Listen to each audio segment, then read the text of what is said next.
Good afternoon, everyone. We're going to try something different, something I've been asked to do many times, something I've been promising to do, and I'm finally going to do it, which is to add really a lot more content about my marriage and relationship work. So, to start this out, I wanted to talk about expectations. This is something that we kind of think about a lot, but I don't think we truly understand what the import that it has. Expectations really will be your benchmark for how happy you are. If your expectations are met in your relationship, you will consider it a good relationship and you will be happy. If your expectations are not met, you will be unhappy. Point blank. So, I want to talk about in this first video what are expectations? What are some examples of them?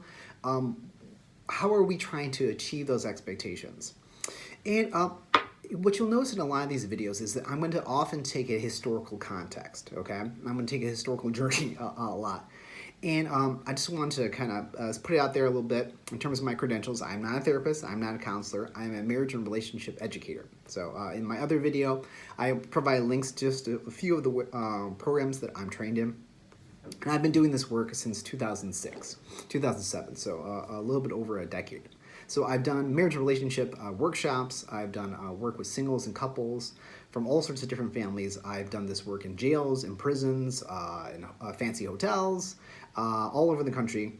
So I've met a lot of different kinds of people. And expectations is always, always, always one of those things that we have to talk about. So let's start our video journey with that. What are our expectations? And it always surprises me that so many people go into a relationship without clear expectations. In the prep program, which is one of the marriage enrichment programs I'm trained in, they use the phrase sliding versus deciding. You're probably gonna hear that term a lot. Sliding versus deciding, which means you get into a relationship without clearly expressing kind of what you want. So again, like the classic example would be, let's say you meet someone on a dating app. You both say that you are here for casual, just fun, but really one or both of you want something more serious, and you're expecting that it's going to develop into something more serious, but you're not clearly stating that. And so inevitably, after a certain amount of time, you're no longer just hanging out. Like perhaps you've had a conversation about exclusivity, and then someone has to ask, well, what are we? What is this? And then people will throw up their hands. Well, I don't want to put a label on this. Can this just stay fun? But if your expectation was this is going to develop into a serious relationship, you are essentially ceding all that power to the other person because they can say, oh, well, when we started this, I thought it was just casual. We're not being clear about our expectations. We're sliding into a situation versus being upfront saying, hey, I want to be in a serious committed relationship. I want to have kids. I don't want to have kids. I'm very focused on my career. That's not going to change, what have you. So too often, with a lot of the singles and couples I work with, the trouble, if you will, that they get into is because they were not clear about their expectations. So some of the things I do with my workshop attendees is I really stress for them to know what their expectations are. So the first thing is know what your expectations are. For yourself, do you want to be in a monogamous relationship? Are you open to an open-ended relationship? Do you want to have kids? How many kids do you want to have? Do you expect to work outside the home? What standard of living do you want to have? I can't answer these questions for you, but these are the things that you need to really think about before you give your heart to someone, before you get into a relationship. Another classic example is what is your expectation around friends and family? How close are you with your friends and family? So the thing people always like to say is like, I love her. She's so close to her family. He's so close to her family. That's great. That's something you may really admire in like the kind of getting to know you phase. But what's the practical outcome of that? Does that mean you're going to be there for 2 or 3 nights a week? Your mother-in-law can come whenever she wants to. When your dad has work to do around his business, you're always going to be there. You're going to provide money to the family. You're going to be potentially having cousins over all the time, big family dinners. Where's Thanksgiving going to be? All these things are expectations that we tend to keep to ourselves because we assume everyone's going to kind of go along with what we want. but that often doesn't work out that way. So when we're talking about expectations, they need to be very clear. They need to be like kind of actionable. So, for example, I want to be in a monogamous relationship. I want no one else in this relationship except for us. Pretty clear. I want to have kids. Even clearer. How many? I want to have X number of kids. And or I was raised in a certain religious belief, political belief, and I expect that my family, including my partner, including my children, will be raised in that way. That's an expectation that people often have, but they don't express, or they think that will kind of work out in time. Spoiler alert, it doesn't work out in time. That only tends to make things more difficult as time goes on, if you're not being very clear about that. The next piece of advice with regards to this, I would suggest, is make sure you're communicating the expectation clearly to your partner. So first of all, you have to be clear in your own mind. This is really what I want. This is really what I want. And then you have to express it, not in a roundabout way, like, oh, I would love to have kids. What do you think? No, I want to have kids. I am Jewish, I am Muslim, I am Catholic. I expect to raise my kids that way. When my parents get older, I expect to take care of them. That means I will pay for their elder living care, or I expect they will live in my house. Are you okay with that? These are tough questions to have, and we're going to get into different ways to have difficult conversations, but that's for another video. But these are things to really kind of put out there. And last and perhaps most importantly in these three things with regards to expectations is you have to know that you and or your partner are someone who can carry out these expectations. If you're with someone that you really care about, that you really love, but perhaps they don't make a lot of money, but your expectation is you have a certain standard of living, perhaps that you're used to or you aspire to. Absolutely nothing wrong with that. And I want to be very clear here. In terms of your expectations, hey, that's on you. Whatever you want, that's what you want. But you have to understand that may limit, that may narrow your pool of potential partners. So if you have in your mind a certain standard of living, there's a comfort level that you expect, or perhaps you expect to not work and your partner will work outside the home. You need to have in your head a number that you're pretty firm on, that like your combined income or their income will be X, because that will allow me to have the standard of living that I want. And that may mean that the person you're with, or perhaps the person that you would like to be with, may not be able to provide that for you. So then you have to ask those hard questions. Is it fair for you to put that expectation on them? Is that something that they will be able to do when they're done with school? Once they're established in their career? Perhaps. Perhaps not. Are you okay with that? If you really want to have kids, and for whatever reason your partner cannot give those kids to you, or you can't have them together, are you okay with that? What accommodations would you make? So with regards to expectations, the first three things would be, you have to know what you really want. You have to make sure that you clearly communicate what you want, and three, you have to be with someone who can deliver on those expectations, and you yourself need to be able to deliver on those things as well. This goes two ways. So if for example you're dating someone who's an activist, they're very passionate about working in the community. Perhaps that's something that really attracted you to them.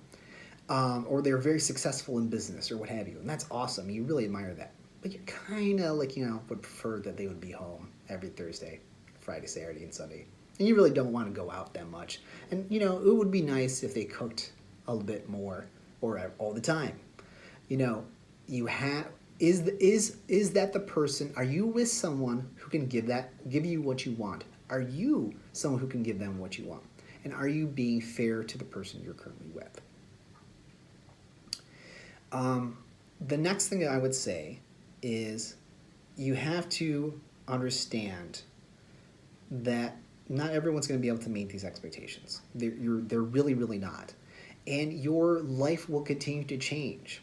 The things that you want in your early 20s versus your early 30s versus your late 30s versus your 40s are going to be very different. Your relationship can change and evolve. Something that people talk about a lot in terms of the physical relationship. And again, you'll have very vague ideas around this. Well, I expect us to have a passionate relationship. What does that mean to you? Does that mean you're laughing a lot? Does it mean you're having a lot of sex? If so, how often are you having sex? What kind of sex are you having? Those are the kinds of things that people tend not to be very comfortable talking about with their partners. But you have to express them, or else you won't get what you want. And then you become very frustrated in your relationship. So again, just to recap, with regards to expectations, sets the stage for everything in your relationship. Know what you want. Communicate that clearly to your partner, and find a partner who can deliver on those things, and someone whom you can meet as well. Because you have to understand there are certain things that you will have to compromise on. But you, only you, can decide these are some things that are a red line that I will not compromise on. For example, if monogamy is very important to you, you're not going to accept another partner in the relationship. I would assume no one would want to be in an abusive relationship. Certain standard of living, issues with regards to children or faith, those are certain things that you would not compromise on. But there may be some things that you would, and you have to have a conversation about your expectations and to be very clear about that in order to get what you want. Now, an additional feature I want to add to this, just because some of these topics are going to be pretty heavy, and some of them will definitely carry a trigger warning, and I will definitely address that beforehand, is I'm going to try and do a story time whenever possible, which is just a true story brought up from my past, from my work right here, and we'll try to tie it to the topic that we're addressing. So today's is, this story time is about the quote-unquote evil twin, but it ties into expectations as well. So a number of years ago, I got a call, and it was from a wife who was very, very frustrated. And she was having, quote-unquote, communication issues. Communication issues is the catch-all phrase that I get told all the time. She's having communication issues with her husband. Okay, so I'm doing my intake. I'm listening to her. Tell me what are the issues. One of the things I always ask, so they're having trouble communicating, they're having a lot of fighting, but generally they have a wonderful relationship. They have a wonderful, happy, passionate relationship. Her husband is a great provider. She can't complain about him. So one of the questions I would always ask is there any tension outside of the home, like maybe from friends or family? Yes, she said, yes. It's his twin brother. And I'm like, what? His twin brother. When he is, now I'm using her words, he's like the evil twin. My husband is successful, handsome, I think he owned his own business, just like an awesome, admirable man. His twin brother was the one who was like in and out of jail, always kind of causing problems. And whenever he would come around, he basically would get her husband in trouble. He'd be up to his like shifty ways. And so we tried to have some conversation and whatnot, and her husband would be very defensive about it. Like, he loved his brother, and whenever the brother would come around, he would ask for money, which her husband would give. He would want to pull him away from her, from the kids, and the brother was so attached to his twin. So like the evil twin, he wanted to be included in the couple session that we were working on, which was a first. I had never been asked that before. And for obvious reasons, we said no. But like, I did interview the twin, and I'm trying to learn more about them.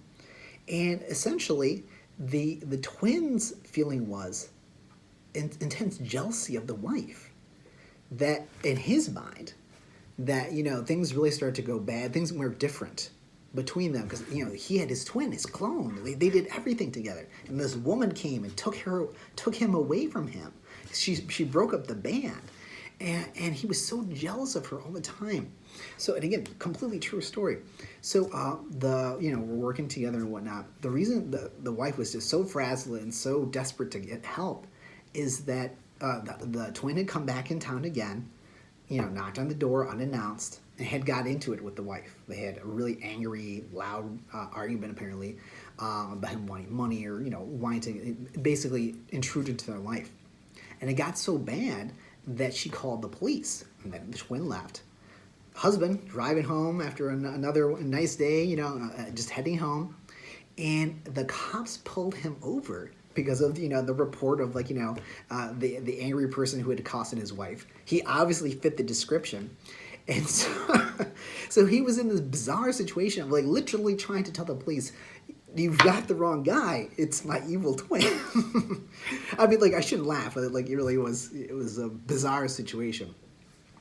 So what eventually had to happen is that the couple worked on their issues, but they had to go to family counseling because the twin felt so jealous. He couldn't understand. This is a grown man, like they were like their 40s, but he couldn't understand why his life needed to be different just because he was married, just because he had a family now.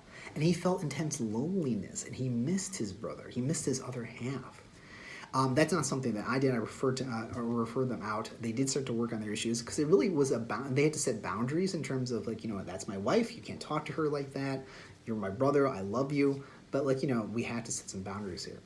And so the evil twin, I think, did kind of reform his ways. I think he was always kind of like a nefarious trickster and whatnot. Not a bad guy, but he made some bad choices in his life that he didn't. I think he started to get better on. But that is the story of the evil twin.